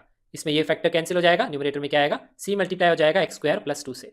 अब इसके बाद में हमें निकालनी है a b और c की values, and we can find these values by either using method 1 और मेथड 2। तो मेथड 1 से पहले यहाँ पे सॉल्व करते हैं, वो होता है by putting values of x। तो सबसे पहले हम x की क्या वैल्यू पुट करेंगे, x की वैल्यू हम पुट कर देंगे -1, जिससे ये टर्म 0 हो जाएगी, a और b तो यहाँ पे हट ही जाएगा, उससे हमें मिल जाएगी डायरेक्टली c की वैल्यू। तो वैल्यू हम यहाँ पुट करेंगे, 2 मल्टीप्लाइड बाय -1, ये टर्म 0 आएगी, -1 का स्क्वायर प्लस 2। इसकी आप कैलकुलेशन करेंगे तो c की वैल्यू आपको मिलेगी -1 के बराबर, वो वैल्यू मैं यहाँ पे लिख लेता हूँ। अब इसके बाद में हम निकालेंगे a और b की वैल्यू। तो a और b की वैल्यू जब हमें निकालनी है तो x की वैल्यू हमें कुछ पुट करनी है। आप x की वैल्यू ऐसे पुट करिए ताकि a और b में से एक टर्म हट जाए। तो उसका सबसे आसान तरीका है, x को हम 0 पुट कर देंगे तो ये टर्म हट जाएगी, सिर्फ b यहाँ रह जाएगा। c की वैल्यू तो हम ऑलरेडी यहाँ निकाल चुके हैं -1, तो यहाँ पे c की जगह -1 पुट कर देंगे, ये तो सिर्फ 2 आ जाएगा, 0 + 2 ये 1 आ जाएगा, यहाँ सिर्फ b बचेगा और ये क्या आएगा, -1 ही बचेगा। इससे हमें मिल जाएगी b की वैल्यू, वो कितनी आएगी, 1 के बराबर। ये कैलकुलेशन आप कर सकते हैं। अब इसके बाद में हमें b की वैल्यू भी पता है, c की वैल्यू भी पता है, a की वैल्यू फाइंड करनी है। तो उसके लिए आप x की कोई भी वैल्यू यहाँ पे पुट कर सकते हैं। x की वैल्यू मैंने सपोज यहाँ पुट कर देता हूँ 1, that is the easier value, से डायरेक्ट हमें यहाँ पे a ही मिलेगा। उसके बाद में b और c की वैल्यूज आप यहाँ पुट कर देंगे 1 और -1, तो आपका ये एक्सप्रेशन यहाँ पे जनरेट हो जाएगा। ये तो 1 + 1 2 हो जाएगा, यहाँ पे 1 + 2 आएगा और यहाँ आएगा 2 - 1। इसको सॉल्व करेंगे तो आपको मिल जाएगी a की वैल्यू, वो वैल्यू आएगी 1 के बराबर। ये कैलकुलेशन भी आप यहाँ पे कर सकते हैं। तो अब हमें यहाँ पे a b और c तीनों की वैल्यूज मिल गई। अब ये तीनों वैल्यूज हम यहाँ पे पुट कर देंगे। इसका मतलब क्या कर सकते हैं, इस इंटीग्रेशन के एक्सप्रेशन को दिस प्लस दिस में चेंज कर सकते हैं। तो इससे दो इंटीग्रेशन बना सकते हैं, a की वैल्यू 1, b की वैल्यू 1 और c की वैल्यू है यहाँ -1। तो ये दो इंटीग्रेशन के क्वेश्चन में यहाँ पे चेंज हो गया, जिसको हम सॉल्व कर सकते हैं। अब यहाँ पे a और b और c की वैल्यू हमने तो निकाली, x की वैल्यू पुट करके, ये आप रफ में सॉल्व करके सीबीएसई में निकाल सकते हैं। और अगर आपको सीबीएसई में शो करना है वो कैसे आप करेंगे, आप कंपेयर करेंगे कोफिशिएंट्स। तो उसके लिए सबसे पहले यहाँ कोफिशिएंट्स जनरेट करेंगे। यहाँ पे एक्स स्क्वायर का कोफिशिएंट अलग करेंगे, एक्स का कोफिशिएंट अलग करेंगे, कांस्टेंट टर्म अलग करेंगे। ये कैलकुलेशन आप कर सकते हैं। अब इसके बाद में कोफिशिएंट्स कंपेयर करेंगे। तो एक्स स्क्वायर का यहाँ कोफिशिएंट ए प्लस सी, यहाँ एक्स स्क्वायर है ही नहीं तो लिखेंगे ए प्लस सी इक्वल टू 0। और आप क्या करेंगे, फिर एक्स का कोफिशिएंट कंपेयर करेंगे, उससे इक्वेशन बनेगी ए प्लस बी इक्वल टू 2। फिर कांस्टेंट टर्म को कंपेयर करेंगे, उससे इक्वेशन बनेगी तीसरी। तो कोई जरूरी नहीं है आपको एक्स की वैल्यूज पुट करके ही निकालनी है, आप ऐसे 3 इक्वेशन बना सकते हैं, उनको भी सॉल्व करके रफ में आप ए और बी और सी की वैल्यूज निकाल सकते हैं। उससे फिर आप डायरेक्ट आंसर लिखेंगे, क्या आएगा, ए और बी और सी की वैल्यूज आ जाएंगी 1 1 और -1। वो सेम ही वैल्यूज आएंगी, फर्क नहीं पड़ता है एक्स की वैल्यू पुट करके निकालें या कोफिशिएंट्स कंपेयर करके निकालें। तो आपका उस केस में भी क्या करेगा, ऐसा ही इंटीग्रेशन जनरेट होगा। अब इसके बाद में हम इसको इजीली इंटीग्रेट कर सकते हैं। तो ये वाला इंटीग्रेशन तो काफी इजी है। यहाँ पे क्या है, dx अपॉन लीनियर फंक्शन, इसका इंटीग्रेशन तो क्या आएगा, log of mod of x plus 1 ही आएगा। यहाँ पे फिर है नेगेटिव साइन, तो वो भी आगे मल्टीप्लाई हो जाएगा। और इस पार्ट को भी हम इंटीग्रेट कर सकते हैं 2 या 3 मेथड से। यहाँ पे एक मेथड उसमें से क्या है, मैं इस इंटीग्रेशन को 2 पार्ट्स में ब्रेक कर लेता हूँ। अब ये तो क्या है, dx अपॉन क्वाड्रेटिक, तो ये लिखा हुआ है एक्स स्क्वायर प्लस रूट 2 का स्क्वायर, तो उसका आंसर tan इनवर्स की टर्म्स में आएगा। ये आप इंटीग्रेट कर सकते हैं। और इस पार्ट को हम कैसे इंटीग्रेट करेंगे, यहाँ पे मैं सब्सटीट्यूट कर लूंगा एक्स स्क्वायर प्लस 2 को t, तो यहाँ से क्या आएगा, एक्स dx की टर्म जनरेट हो जाएगी dt की टर्म्स में। वो वैल्यू क्या आएगी, dt/2 के बराबर आएगी। तो मुझे यहाँ दिख रहा था एक्स स्क्वायर यहाँ लिखा हुआ है, यहाँ एक्स लिखा हुआ है, तो ये सब्सटीट्यूशन से सॉल्व हो जाएगा। तो यह आएगा dt/2t। इसका भी फिर आप इंटीग्रेशन कर सकते हैं। अब यहाँ पे ये जो फंक्शन है इसको हम एक और तरीके से इंटीग्रेट कर सकते हैं। ये क्या है, यहाँ लिखा हुआ, ये लिखा हुआ है लीनियर अपॉन क्वाड्रेटिक एक्सप्रेशन। तो इसको हम ऐसे भी सॉल्व कर सकते हैं कि लीनियर को हम क्या लिख सकते हैं, न्यूमरेटर को a times differentiation of quadratic, जो डिनोमिनेटर में है, इसका डिफरेंशिएशन क्या आएगा, 2x के बराबर आएगा। और हम लिखेंगे प्लस b। फिर इससे हम कंपेयर करके a और b की वैल्यूज निकाल लेंगे। तो a की वैल्यू यहाँ पे क्या आएगी, x का कोफिशिएंट 2 है, यहाँ पे x का कोफिशिएंट है 1, तो यहाँ से a की वैल्यू आएगी हाफ के बराबर, और यहाँ से b की वैल्यू आएगी 1 के बराबर। तो हम क्या करेंगे, इस इंटीग्रेशन को इस तरीके से भी सॉल्व कर सकते हैं कि एक तो हम यहाँ लिख लेंगे हाफ मल्टीप्लाइड बाई 2x, और एक इसमें लिख लेंगे 1। तो मैंने क्या किया, न्यूमरेटर की जो टर्म थी x प्लस 1 को ऐसे रिप्रेजेंट कर लिया by putting values of a and b। और उसके बाद में हम क्या करेंगे, इसको 2 पार्ट्स में ब्रेक कर लेंगे। ये कैसे आ जाएगा, तो एक पार्ट तो आएगा यही जनरेट होएगा, और दूसरा पार्ट यही जनरेट होएगा जो मैंने यहाँ पे लिखा हुआ है। तो सेम ही तरीके से इंटीग्रेशन फिर हम आगे फॉलो करेंगे। तो यहाँ पे हम इसको इंटीग्रेट कर सकते हैं। अब हम डिस्कस करते हैं next case of partial fractions, that is the case 3। This is the last case. ये केस है रिपीटेड स्क्वायर और लीनियर फैक्टर्स। स्क्वायर का मतलब क्या बोल रहा हूँ, quadratic factors in the denominator. इस तरह के जितने भी केसेस होते हैं उसको हम कैसे पार्शियल फ्रैक्शंस में चेंज करते हैं। तो सबसे पहला केस उसमें लेते हैं एग्जांपल्स में, px प्लस क्यू, ये क्या है, लीनियर एक्सप्रेशन है, ये क्या है, क्वाड्रेटिक, तो एक प्रॉपर रैशनल फंक्शन है। यहाँ पे अब क्या है, क्वाड्रेटिक के रिपीटेड फैक्टर्स हैं x माइनस ए और x माइनस ए, इसीलिए यहाँ लिखा हुआ है x माइनस ए का स्क्वायर। तो इसको हम पार्शियल फ्रैक्शंस में कैसे जनरेट करेंगे, यहाँ पे फैक्टर क्या है, लीनियर फैक्टर ही है, बस उसका क्या किया हमने, स्क्वायर किया है। तो हम वही कॉन्सेप्ट यूज करेंगे जो लीनियर फैक्टर के केस में किया था। लीनियर फैक्टर के केस में जब हम ब्रेक करते हैं डिनोमिनेटर की टर्म्स को, तो यहाँ पे क्या आता है, न्यूमरेटर में कांस्टेंट टर्म आती है। यहाँ पे भी हम न्यूमरेटर में कांस्टेंट टर्म ही लिखेंगे, एक बार a लिखेंगे एक बार b लिखेंगे। अब यहाँ पे 2 बार क्यों ब्रेक करेंगे, क्योंकि यहाँ पे पावर है स्क्वायर। तो आप इस तरीके से ध्यान रखेंगे, ये जो है इसका डिफरेंशिएशन कांस्टेंट आएगा तो ऊपर तो कांस्टेंट ही लिखेंगे, लेकिन एक बार a की फैक्टर लेंगे x माइनस ए और एक बार लेंगे x माइनस ए का स्क्वायर। न्यूमरेटर में अभी भी क्या आएगा, कांस्टेंट टर्म ही आएगी। इस तरीके से सपोज यहाँ पे इस क्वेश्चन में लिखा होता कि यहाँ पे x माइनस ए का स्क्वायर नहीं है, यहाँ पे कुछ इस तरीके से होता px plus Q upon x minus A का क्यूब होता। यहाँ पे क्या हो जाता है, ये फैक्टर 3 बार रिपीट कर जाते हैं। हो सकता है यहाँ px प्लस क्यू, हो सकता है यहाँ पे कोई क्वाड्रेटिक भी हो सकती है, ax square plus bx plus C, इस तरीके से कोई क्वाड्रेटिक भी हो सकती है। यहाँ पे इसको a1 ले लेता हूँ क्योंकि मैंने यहाँ वैल्यू a ली है। बेसिकली क्या है, ये भी प्रॉपर रैशनल फंक्शन है, इसकी डिग्री 2 है और इसकी डिग्री 3 है। तो इसको भी अगर हम ब्रेक करेंगे तो यहाँ पे पावर 3 है लीनियर फैक्टर की, तो इसको 3 बार ब्रेक किया जाएगा। एक बार हम लिखेंगे a अपॉन एक्स माइनस ए, वो तो आ गया x माइनस ए की पावर 1 का। यहाँ पे अभी भी कांस्टेंट ही आएगा, x माइनस ए का डेरिवेटिव क्या होता है, कांस्टेंट ही टर्म आएगी, लीनियर का डेरिवेटिव उससे 1 डिग्री लेस। अब यहाँ पे एक और हम ब्रेक करेंगे x माइनस ए का स्क्वायर, यहाँ पे अभी भी कांस्टेंट ही लिखेंगे। फिर एक बार हम और ब्रेक करेंगे c upon x minus A का हम यहाँ लिखेंगे क्यूब। तो इस तरीके से यहाँ पे कितनी भी पावर हो सकती है हम इस तरीके से पार्शियल फ्रैक्शंस में ब्रेक कर सकते हैं। अगर यहाँ पे लीनियर फंक्शन का क्या है, होल स्क्वायर है, होल क्यूब है, क्यूब है तो 3 बार ब्रेक करेंगे, स्क्वायर है तो 2 बार ब्रेक करेंगे। अब हम यहाँ पे लेते हैं एक और एग्जांपल जिसको पार्शियल फ्रैक्शन में चेंज करना है। यहाँ क्या लिखा हुआ है डिनोमिनेटर में, एक तो लीनियर फैक्टर है उसका स्क्वायर है और एक लीनियर फैक्टर है उसकी पावर क्या है 1। तो यहाँ पे 3 टर्म्स आएंगी, एक तो आएगी x माइनस ए की, एक आएगी x माइनस ए स्क्वायर की और एक आएगी x माइनस बी की। ये भी प्रॉपर रैशनल फंक्शन है क्योंकि नीचे एक क्यूबिक जनरेट होगी, ऊपर एक क्वाड्रेटिक फंक्शन है, इसकी डिग्री इससे क्या है, लेस है। तो यहाँ पे हम इसको कैसे ब्रेक कर सकते हैं, ध्यान रखिए यहाँ पे p की वैल्यू 0 भी हो सकती है, सिर्फ एक लीनियर एक्सप्रेशन भी हो सकता है, बस कंडीशन क्या है, इसकी डिग्री इससे कम होनी चाहिए। पार्शियल फ्रैक्शन जनरेट किए जाते हैं डिनोमिनेटर के फैक्टर्स के बेसिस पे। तो यहाँ पे हम 3 टर्म्स लिखेंगे, एक लिखेंगे x माइनस ए की, एक लिखेंगे x माइनस ए का स्क्वायर और एक लिखेंगे x माइनस बी की। न्यूमरेटर में सब जगह क्या आएगा, कांस्टेंट टर्म ही हम यहाँ पे लिखेंगे।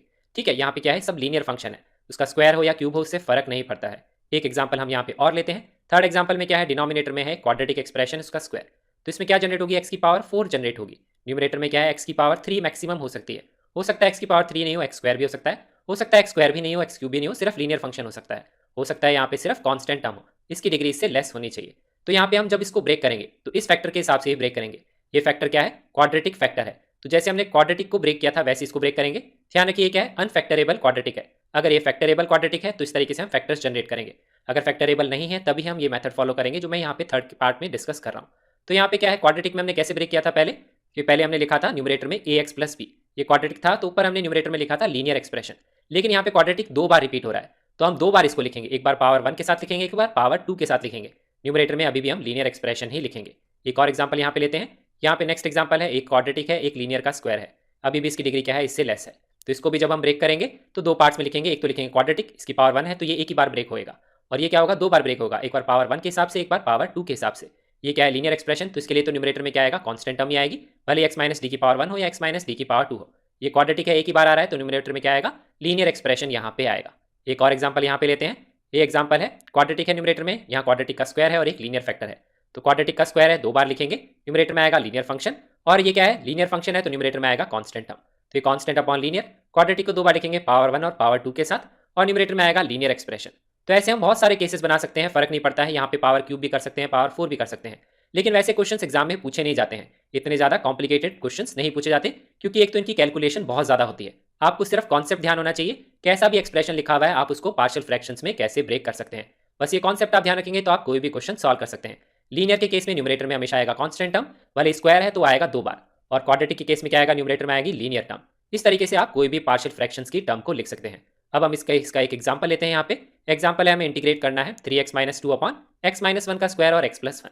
तो इसके पार्शियल फ्रैक्शंस हम यहाँ पे जनरेट करेंगे। यहाँ पे x माइनस 1 है दो बार, तो यहाँ पे x माइनस पावर 1 आएगी, x माइनस 1 की पावर 2 आएगी, न्यूमरेटर में तो कांस्टेंट टर्म ही आएगी, और इसकी पावर 1 है तो एक ही बार आएगा c अपॉन एक्स प्लस 1। अब उसके बाद में हम यहाँ निकालेंगे a और b और c की वैल्यू। तो उसके लिए पहले मैं मल्टीप्लाई कर लूंगा x माइनस 1 का स्क्वायर x प्लस 1 से, जैसे हमने प्रीवियस क्वेश्चन में भी सॉल्व किया। तो यहाँ पे आ जाएगा 3x प्लस 2, यहाँ पे x माइनस 1 कैंसिल हो जाएगा, तो ये x माइनस 1 और x प्लस 1 यहाँ बचेगा, यही टर्म आएगी।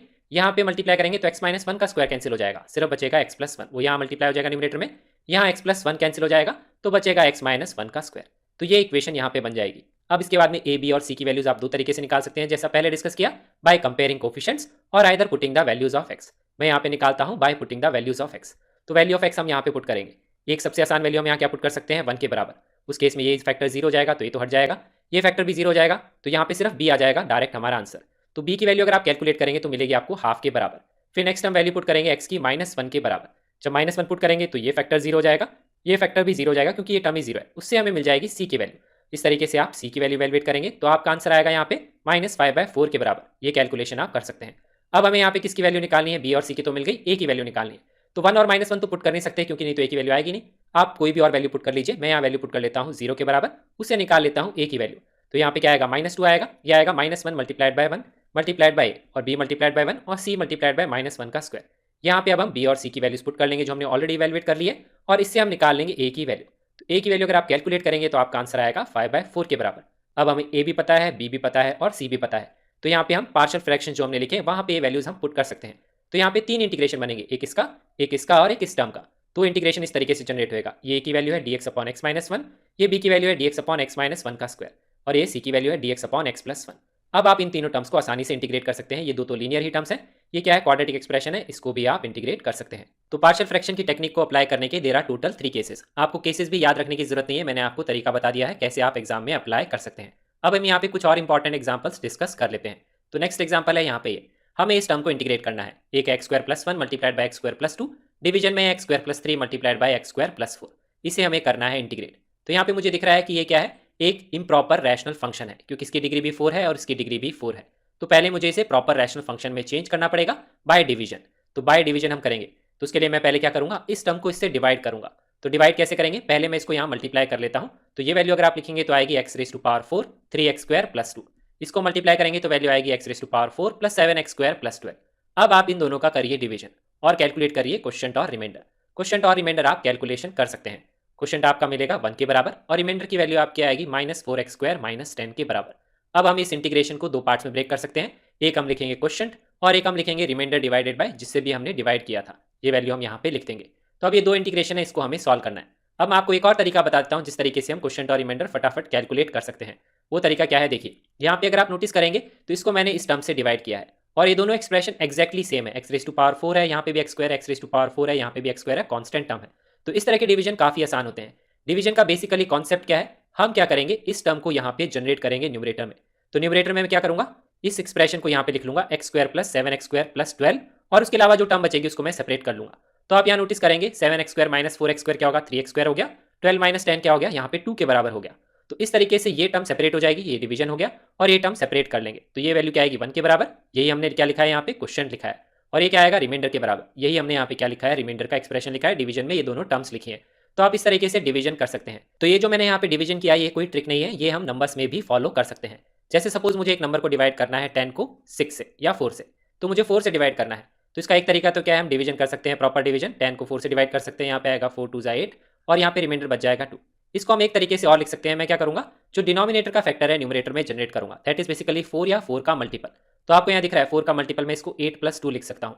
तो यहाँ पे क्या आएगा 4 आएगा। फिर मैं इसको सेपरेट कर सकता हूँ, तो यहाँ पे 8/4 आ जाएगा, यहाँ क्या आएगा 2/4 आएगा। ये बेसिकली वैल्यू क्या है 2 के बराबर ही है और यहाँ पे क्या है 2 है इसका रिमाइंडर।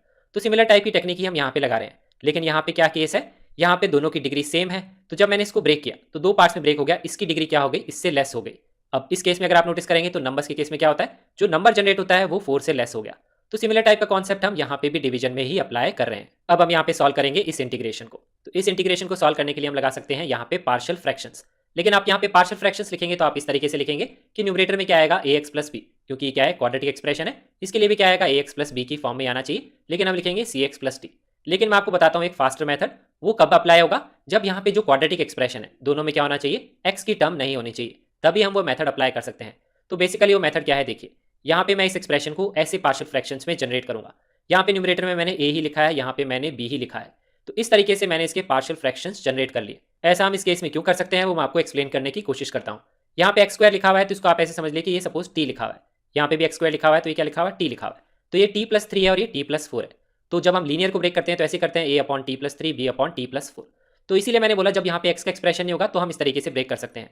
लेकिन अगर x का एक्सप्रेशन होगा, जैसे सपोज यहाँ पे क्या हो गया, मैं ऐड कर देता हूँ यहाँ पे 2x और यहाँ पे मैं कर देता हूँ 4x, तो उस केस में क्या होगा, ये पूरी चीज को हम t नहीं लिख सकते, x² + 4x को, उसको हम ब्रेक नहीं कर सकते क्योंकि इसको t लिखेंगे तो ये तो कुछ और ही वैल्यू आ जाएगी। लेकिन अगर डिनोमिनेटर में इस तरीके का एक्सप्रेशन होता, एक होता है x² + 2x + 3 और एक एक्सप्रेशन इस तरीके से होता x² + 2x + 4।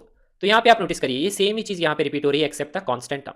तो इसको आप t की तरह एज्यूम करके पार्शियल फ्रैक्शंस क्रिएट कर सकते हैं। इस केस में भी अगर मैं ब्रेक करना चाहूंगा तो मैं ऐसे लिखूंगा a/, एक टर्म लिखूंगा x² + 2x + 3 और एक टर्म मैं यहाँ पे लिखूंगा b/, x² + 2x + 4। तो इस तरीके का मेथड जब आप ऊपर कांस्टेंट लिखते हैं वो तब अप्लाई कर सकते हैं जब यहाँ पे क्या है, ये जो क्वाड्रेटिक का पार्ट है दोनों साइड में सेम ही आ रहा है। सिमिलर तरीके से अगर सपोज यहाँ पे x³ + 3 और x³ + 4 है तब भी आप ऐसे ब्रेक कर सकते हैं। यहाँ पे x⁴ है, यहाँ पे भी x⁴ है, तब भी आप ऐसे ब्रेक कर सकते हैं। यहाँ पे x² की जगह sin x लिखा हुआ है, यहाँ पे भी sin x लिखा हुआ है, तब भी आप ऐसे ब्रेक कर सकते हैं। इस तरह से आप e⁻x यहाँ लिखा हुआ है, e⁻x यहाँ लिखा हुआ है, तब भी आप ऐसे ब्रेक कर सकते हैं। तो ऐसे आप क्वेश्चंस को ब्रेक करके सॉल्व कर सकते हैं इंटीग्रेशन में। अगर आप इस केस में यहाँ पे ax + b लेंगे और यहाँ पे cx + d लेंगे और फिर आप c, d और a और b की वैल्यूज निकालेंगे तो उस केस में भी आपका सेम ही आंसर आएगा जैसा हम यहाँ पे सॉल्व करेंगे। वो कैलकुलेशन आप खुद से करके देख सकते हैं, ऐसे ब्रेक करना काफी ईजी हो जाता है। अब हम यहाँ पे a और b की वैल्यूज निकालेंगे तो मैं दोनों तरफ मल्टीप्लाई कर लूंगा x² + 3 × x² + 4। तो ये टर्म यहाँ से हट जाएगी, लेफ्ट साइड में आएगा -4x² + 10। यहाँ पे ये फैक्टर कैंसिल हो जाएगा, न्यूमरेटर में आएगा ये, यहाँ ये फैक्टर कैंसिल हो जाएगा, न्यूमरेटर में आएगा ये। अब इसके बाद में x की वैल्यूज पुट करके भी आप a और b की वैल्यूज निकाल सकते हैं। दो इक्वेशन बनानी पड़ेगी, मैं यहाँ कोफिशिएंट कंपेयर करके निकाल लेता हूँ। तो आप कोई भी मेथड फॉलो कर सकते हैं। यहाँ कोफिशिएंट कंपेयर करेंगे तो मैंने कोफिशिएंट्स पहले जनरेट कर लूंगा। यहाँ पे क्या आएगा, x² का कोफिशिएंट लिख लेंगे वो आएगा a + b और यहाँ पे आएगा 4a + 3b, वो आ जाएगी कांस्टेंट टर्म। दोनों तरफ से कंपेयर कर लेंगे कोफिशिएंट, a + b की वैल्यू आएगी -4, कांस्टेंट टर्म को हम लिख लेंगे -10 के बराबर।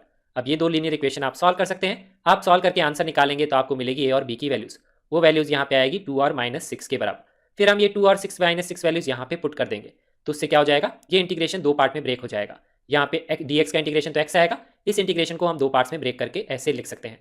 और उसके बाद में तो क्या है dx/क्वाड्रेटिक, यहाँ पे भी dx/क्वाड्रेटिक, इन दोनों को आप डायरेक्टली इंटीग्रेट कर सकते हैं फॉर्मूला अप्लाई करके। अब हम यहाँ पे इस क्वेश्चन को एक तरीके से ऑल सॉल्व कर सकते हैं without using the method of partial fractions. वो मेथड हम यहाँ क्या यूज करेंगे, स्प्लिटिंग ऑफ इंटीग्रल्स का मेथड यूज करेंगे, जैसे मैंने प्रीवियस एक क्वेश्चन में आपके साथ डिस्कस किया था।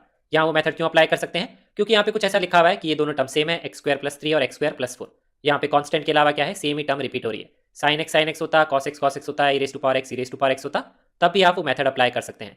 तो मेथड क्या है देखिए, स्प्लिटिंग ऑफ द इंटीग्रल्स हम कैसे अप्लाई करते हैं, डिनोमिनेटर का एक फैक्टर हम न्यूमरेटर में जनरेट करते हैं। तो इसके लिए मैं क्या करूंगा, कोई भी फैक्टर जनरेट कर सकते हैं। मैंने यहाँ पे 3 जनरेट कर लिया, x² + 3, तो x² + 1 को लिख लिया x² + 3 - 2, तो ये फैक्टर यहाँ पे जनरेट हो गया। अब इस फैक्टर को इस टर्म के साथ में अलग कर लूंगा और यहाँ पे 2 वाली टर्म को यहाँ पे अलग कर लूंगा। तो यहाँ पे दो इंटीग्रेशन हम बना लेंगे। एक टर्म में आएगा X square plus 3 multiplied by X square plus 2, ये अलग कर लिया, और एक आएगा -2 multiplied by X square plus 2 divided by A, इसको मैंने यहाँ पे अलग कर लिया। अब हम यहाँ नोटिस करेंगे ये टर्म कैंसिल आउट हो जाएगी, तो ये बन गया x square plus 2 upon x square plus 4। अब यहाँ पे फिर से हम splitting of the integrals apply कर सकते हैं। तो डिनोमिनेटर का फैक्टर न्यूमरेटर में क्रिएट करेंगे, तो इस 2 को क्या लिख लेंगे, 4 - 2 के बराबर हम यहाँ पे लिख लेंगे। उससे क्या होगा, एक्स स्क्वायर प्लस 4 फैक्टर यहाँ पे जनरेट हो जाएगा। उसके बाद में इससे दो इंटीग्रेशन बना लेंगे, एक ही आएगा, ये तो 1 हो जाएगा, एक आएगा -2 divided bye X square plus 4। ये दोनों इंटीग्रेशन की कैलकुलेशन आप कर सकते हैं ये स्टैंडर्ड फॉर्मूले अप्लाई करके। अब यहाँ पे इस केस में भी हम splitting of the integrals apply कर सकते हैं। डिनोमिनेटर का एक फैक्टर जनरेट करेंगे न्यूमरेटर में, तो यहाँ पे एक्स स्क्वायर प्लस 3 लिख लेंगे, -1 लिख लेंगे, फिर से इसको दो पार्ट में ब्रेक कर लेंगे। तो एक टर्म तो यहाँ आएगी 1, तो 1 बचेगा तो आएगा एक्स स्क्वायर प्लस 4, तो यहाँ पे एक्स स्क्वायर प्लस 4 आना चाहिए, यहाँ एक्स स्क्वायर प्लस 3 नहीं है, तो मैंने यहाँ पे एक्स स्क्वायर प्लस 4 लिख लिया। अब इसके बाद में ये टर्म एक सेपरेट कर लेंगे, -1 divided by X square plus 3 और एक्स स्क्वायर प्लस 4, तो -2 से मल्टीप्लाई हो जाएगा, तो ये +2 हो जाएगा। अब यहाँ पे दो फैक्टर जनरेट हो गए, इन दोनों फैक्टर्स का डिफरेंस क्या है, एक कांस्टेंट टर्म है, इसको तो हम इंटीग्रेट डायरेक्टली कर सकते हैं। इनका डिफरेंस है कांस्टेंट टर्म, तो कांस्टेंट टर्म हम न्यूमरेटर में जनरेट कर लेंगे। वो डिफरेंस क्या है, 1 के बराबर, तो 1 तो जनरेट करने की जरूरत ही नहीं है, यहाँ पे 1 ऑलरेडी लिखा हुआ है। ये अब हम डिफरेंस न्यूमरेटर में लिख लेंगे। फिर से यहाँ पे हम दो इंटीग्रेशन बना लेंगे, इतने पार्ट को अलग करके और इतने पार्ट को अलग करके। ये बन जाएगा एक इंटीग्रेशन जिसमें एक्स स्क्वायर प्लस 4 कैंसिल हो जाएगा, तो यहाँ आएगा एक्स स्क्वायर प्लस 3, यहाँ पे एक्स स्क्वायर प्लस 3 कैंसिल हो जाएगा, तो आएगा एक्स स्क्वायर प्लस 4। फिर आप इन दोनों वैल्यूज को भी क्या कर सकते हैं, इंटीग्रेट कर सकते हैं। अब हम यहाँ पे डिस्कस करते हैं दो इंपॉर्टेंट इंटीग्रल्स। पहला इंटीग्रल यहाँ पे क्या है, dx upon x cube plus 1, दूसरा इंटीग्रल है dx upon x cube minus 1। ये काफी इंपॉर्टेंट इंटीग्रल्स हैं। प्रीवियस वीडियोस में अभी तक मैंने जितने भी अलजेब्रिक टाइप में डिस्कस किए, वह यहाँ तो डिवीजन में क्वाड्रेटिक एक्सप्रेशन था, या डिवीजन में कैसा था, एक एक्स रेज टू पावर 4 का फंक्शन था, दैट इज एक्स स्क्वायर में क्वाड्रेटिक। ये एक स्टैंडर्ड इंटीग्रेशन है, इसको हम दो मेथड से यहाँ पे डिस्कस करेंगे। पहला मेथड हम अप्लाई करेंगे पार्शियल फ्रैक्शंस। तो पार्शियल फ्रैक्शंस के लिए हमें क्या चाहिए, डिनोमिनेटर के फैक्टर्स चाहिए। तो अब हम इस इंटीग्रेशन को यहाँ पे सॉल्व करते हैं। तो एक्स क्यूब प्लस 1 के करेंगे हम फैक्टर्स, तो यहाँ फॉर्मूला लगाएंगे एक्स क्यूब प्लस 1 क्यूब, हो जाएगा A cube plus B cube. वो फॉर्मूला होता है A plus B, A square minus A B plus B square. तो ये मिलेगी आपको कैलकुलेशन करके। अब यहाँ पे दो फैक्टर्स हैं डिनोमिनेटर में, एक है एक्स प्लस 1 और एक है क्वाड्रेटिक फैक्टर। तो यहाँ पे इसके पार्शियल फ्रैक्शन जनरेट करेंगे, तो एक्स प्लस 1 के ऊपर आएगा कांस्टेंट टर्म, क्वाड्रेटिक के ऊपर आएगा b x plus c type. अब हम यहाँ पे ए बी और सी की वैल्यूज निकाल लेंगे, तो उसके लिए मल्टीप्लाई कर लेंगे दोनों साइड में, this multiplied by this. Left side में आ जाएगा 1, यहाँ पे न्यूमरेटर में आएगा a मल्टीप्लाइड बाय जो फैक्टर बच गया, वो क्या है x square minus x plus 1, यहाँ पे आएगा मल्टीप्लीकेशन में एक्स प्लस 1। अब हम यहाँ पे a b और c की वैल्यूज निकाल सकते हैं either by putting values of x। तो हमें तीन इक्वेशन यहाँ बनानी पड़ेगी। मैं यहाँ पे सॉल्व कर लेता हूँ बाय कंपेयरिंग कोफिशिएंट्स। तो उसके लिए मैं यहाँ कोफिशिएंट्स जनरेट करूंगा, एक आएगा एक्स स्क्वायर का कोफिशिएंट, एक आएगा एक्स का कोफिशिएंट, एक आएगी कांस्टेंट टर्म। तो वो कैलकुलेशन आप करेंगे तो आएगा a plus B x square, यहाँ आएगा minus a plus b plus c x, और आएगा a प्लस सी। अब यहाँ पे हम दोनों तरफ करेंगे कोफिशिएंट्स कंपेयर। तो कंपेयर करेंगे जब कोफिशिएंट्स, तो यहाँ पे एक्स स्क्वायर का कोफिशिएंट है a प्लस बी, यहाँ पे एक्स स्क्वायर की टर्म ही नहीं है, तो लिखेंगे a plus b equal to 0। यहाँ पे फिर नेक्स्ट कंपेयर करेंगे x का कोफिशिएंट, यहाँ पे x की टर्म ही नहीं है, तो लिखेंगे minus a plus b plus c equal to 0। Third equation बनाएंगे, कांस्टेंट टर्म को कंपेयर करेंगे, तो यहाँ कांस्टेंट टर्म को कर देंगे इक्वल टू 1 के बराबर।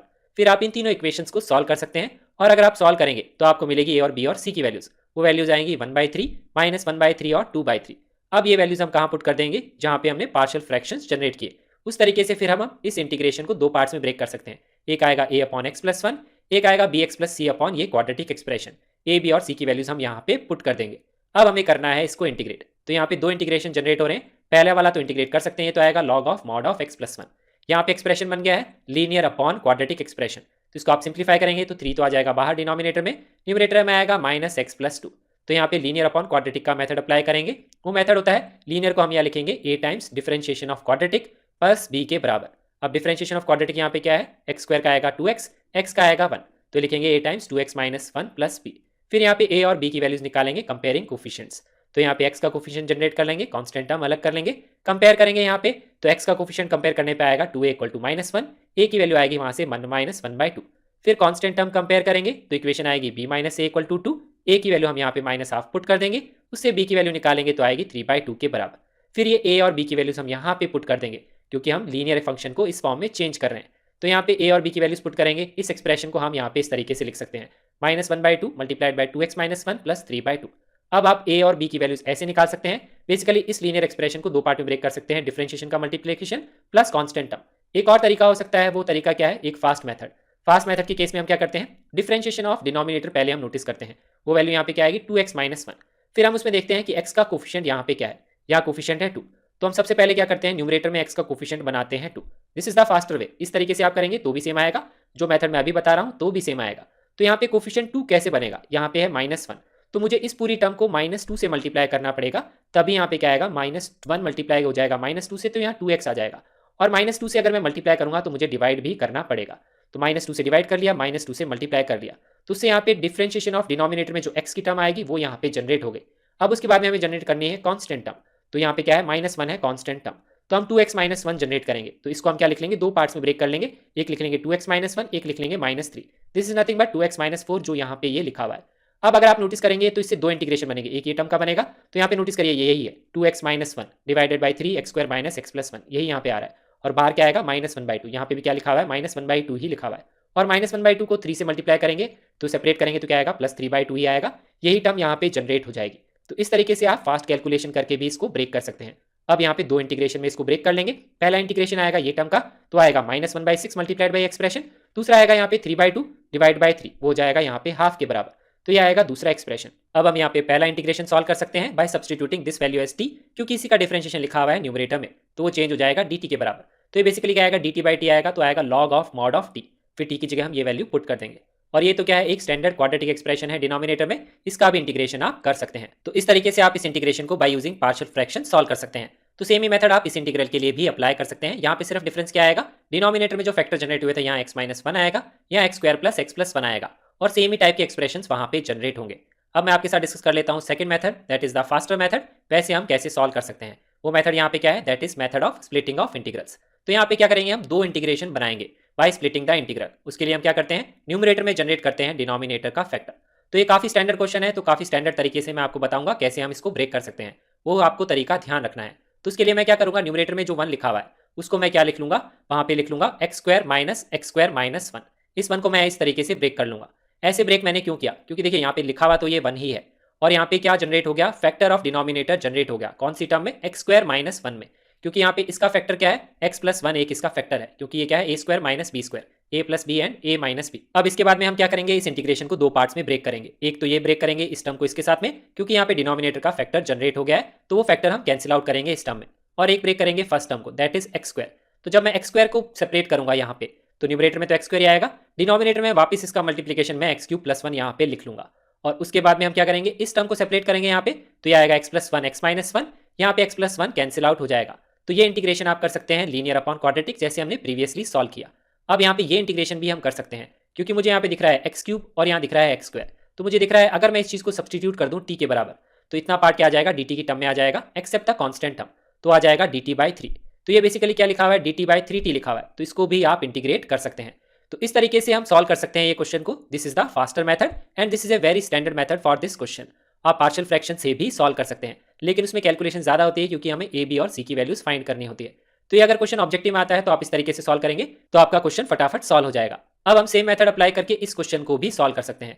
तो यहाँ पे जो न्यूमरेटर में 1 लिखा हुआ है, इसी को ब्रेक करेंगे दो पार्ट्स में। अब यहाँ नोटिस करेंगे यहाँ पे एक फैक्टर क्या है, x - 1 के बराबर है, तो हम सेम तरीके से ब्रेक करेंगे x² - x² - 1, क्योंकि यहाँ पे x - 1 ऑलरेडी इसका फैक्टर है। फिर हम यहाँ पे दो इंटीग्रेशन बना लेंगे, एक इसको सेपरेट कर लेंगे, एक इसको सेपरेट कर लेंगे। तो ये पार्ट तो सॉल्व हो जाएगा, क्योंकि अगर हम इसको t रखेंगे तो ये क्या आएगा, dt/3 आ जाएगा। So this integration you can solve like this. अब यहाँ पे इसको भी सॉल्व कर सकते हैं। यहाँ पे क्या लिखेंगे, इसको फैक्टराइज की फॉर्म में लिखेंगे, ताकि फैक्टर कैंसिल आउट हो जाएगा। तो न्यूमरेटर का फैक्टर आएगा यहाँ पे x - 1 x + 1, डिनोमिनेटर में आएगा a - b a² + ab + b², तो ये आएगा फैक्टर। फिर यहाँ पे x - 1 कैंसिल आउट हो जाएगा, तो ये क्वेश्चन भी चेंज हो जाएगा लीनियर अपॉन क्वाड्रेटिक में। फिर हम इसको भी सॉल्व कर सकते हैं। Now let's take an example of variation of this substitution. तो यहाँ पे क्वेश्चन है ये 2x/x³ - 1 dx को करना है हमें यहाँ पे इंटीग्रेट। तो एक तरीका तो क्या है, यहाँ पे पार्शियल फ्रैक्शंस जनरेट करके हम इसको सॉल्व कर सकते हैं, जैसे हमने प्रीवियसली सॉल्व किया था। x³ - 1 को हम क्या लिख लेंगे, दो फैक्टर्स लिख लेंगे, एक आएगा x - 1, एक आएगा x² + x + 1। फिर यहाँ पे इस पूरी टर्म्स को लिख लेंगे पार्शियल फ्रैक्शंस की टर्म में। 2x डिवाइडेड बाय x³ - 1 को हम लिख लेंगे यहाँ पे इस तरीके से a/x - 1, और यहाँ पे क्या आ जाएगा प्लस bx + c/x² + x + 1। तो ये तो सेम ही मेथड हो गया जैसे हमने प्रीवियस क्वेश्चन में भी अप्लाई किया था पार्शियल फ्रैक्शंस। तो मेथड आप अप्लाई करके इसको सॉल्व कर सकते हैं इस क्वेश्चन को। हम यहाँ पे इसको सॉल्व करेंगे by the second method, that is using splitting of integrals. तो स्प्लिटिंग ऑफ इंटीग्रल्स हम यहाँ पे कैसे अप्लाई करेंगे, देखिए यहाँ पे हमें फैक्टर जनरेट करना है x - 1 न्यूमरेटर में, तो ऑलरेडी यहाँ पे x लिखा हुआ है, तो मैं क्या करूंगा -1 + 1 यहाँ पे कर लूंगा। उससे यहाँ पे क्या जनरेट हो जाएगा, x - 1 इसका फैक्टर यहाँ जनरेट हो जाएगा। अगर यहाँ डिवीजन में x³ + 1 होता तो x + 1 की टर्म को मैं सेपरेट कर लेता। इस केस में मैं x - 1 की टर्म को सेपरेट कर लूंगा इस डिवीजन के साथ में, ताकि यहाँ पे ये फैक्टर कैंसिल आउट हो जाएगा। और इसको हमने अभी इंटीग्रेट करके सॉल्व किया था। हम कैसे सॉल्व कर सकते हैं, 1 को लिख सकते हैं x² - x² - 1 ब्रैकेट में, और यहाँ पे ये तो सॉल्व हो ही जाएगा, क्योंकि इसमें हम क्या जनरेट कर लेंगे फैक्टर, और x माइनस वन फैक्टर को कर लेंगे कैंसिल आउट, तो ये क्या आ जाएगा, dx अपॉन क्वाड्रेटिक में चेंज हो जाएगा। तो इसको भी हम यहाँ पे सॉल्व कर सकते हैं। तो यहाँ पे हमने पार्शियल फ्रैक्शंस का मेथड डिस्कस किया और उससे रिलेटेड अलजेब्रिक फंक्शंस के क्वेश्चंस डिस्कस कर लिए। अगर आपको इन क्वेश्चंस या कॉन्सेप्ट्स में कोई डाउट है तो आप कमेंट्स में नीचे लिख दीजिए and I will get back to you as soon as possible. Thank you so much for watching and I will see you in the next video.